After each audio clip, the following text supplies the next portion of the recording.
वहीं देखिए, एक तरफ बीजेपी बंगाल, असम और पुडुचेरी में जीत का जश्न मना रही है, तो दूसरी तरफ बिहार में नए मंत्रिमंडल के शपथ ग्रहण की तारीख भी तय हो गई है। 7 मई यानी आज से ठीक 2 दिन के बाद गुरुवार को सम्राट कैबिनेट का विस्तार होने जा रहा है और पटना के गांधी मैदान में इसको लेकर भव्य तैयारियां शुरू की जा चुकी है।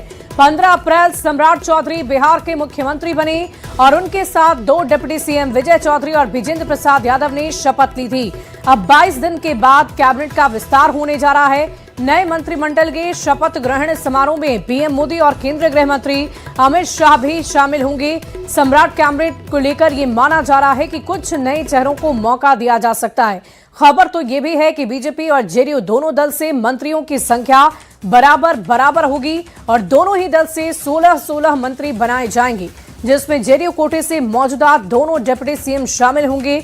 वहीं गठबंधन के अन्य 3 सहयोगी दलों के 4 लोगों को मंत्री का पद दिया जाएगा। बीजेपी अपने कोटे से देगी। जातीय समीकरण के अनुसार मंत्रिमंडल में एक या 2 नाम को बदला भी जा सकता है, ऐसी भी संभावना है। तो देखिए, बहुत सारी बातों का खास ख्याल रखते हुए बराबरी की हिस्सेदारी करते हुए मंत्रिमंडल का विस्तार किया जाएगा और ये संभावित मंत्रियों के नाम हैं जो हम आपको आपकी टीवी स्क्रीन पर दिखा रहे हैं। फिलहाल अब देखने वाली बात होगी कि क्या विभागों में भी उलटफेर किया जाता है, क्या कुछ ऐसे भी नाम होंगे जिन्हें मंत्रिमंडल से बाहर निकाला जाएगा जो इस वक्त मंत्रिमंडल में शामिल हैं। ये सब कुछ 2 दिन के भीतर पता चल जाएगा।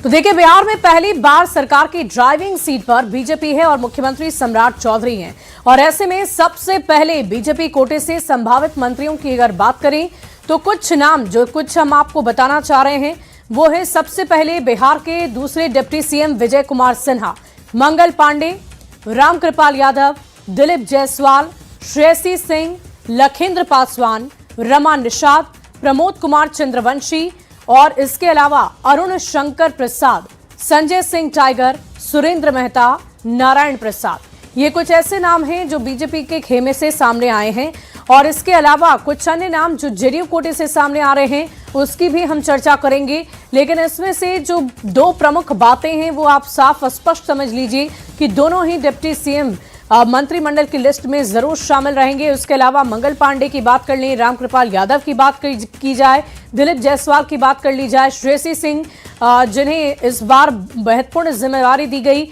और साथ ही साथ देखने वाली बात होगी कि अब आगे क्या इन्हीं नामों पर जिसकी संभावना जताई जा रही है वही नाम रहेंगे या इसके अलावा इसमें कुछ बड़े बदलाव देखने को मिल सकते हैं।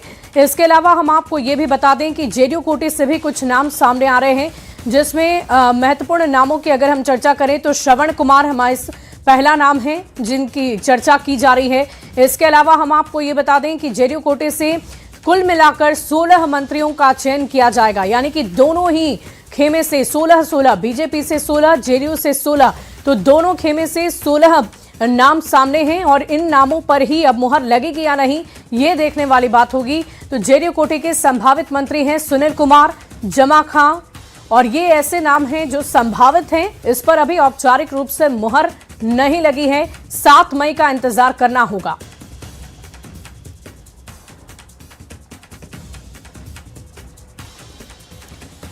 और देखिए, 7 मई को प्रस्तावित मंत्रिमंडल विस्तार और गांधी मैदान में होने वाली शपथ ग्रहण समारोह की तैयारियों में बीजेपी अब जुट गई है। प्रदेश अध्यक्ष संजय सरावगी ने यह बताया है कि समारोह में नरेंद्र मोदी, अमित शाह, जेपी नड्डा, नीतीश कुमार समेत कई बड़े और दिग्गज नेता शामिल होंगे। तो देखिए, इसकी तैयारियां की जा चुकी है और कहा जा रहा है कि पटना के ऐतिहासिक गांधी मैदान में इसको लेकर भव्य रूप से कार्यक्रम को तैयार किया जाएगा। 7 तारीख को मंत्रिमंडल का विस्तार होगा।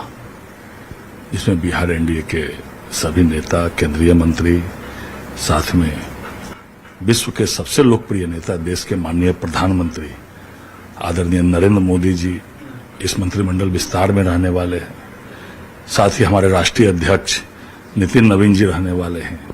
साथ ही हमारे माननीय गृह मंत्री आदरणीय अमित शाह जी रहने वाले हैं। साथ ही हमारे पूर्व राष्ट्रीय अध्यक्ष और स्वास्थ्य मंत्री आदरणीय जेपी नड्डा जी और बिहार के एनडीए के चाहे चिराग पासवान जी हो, मांझी जी हो, उपेंद्र कुशवाहा जी हो, माननीय पूर्व मुख्यमंत्री नीतीश कुमार जी हो, सभी एनडीए के बिहार के नेता रहने वाले हैं।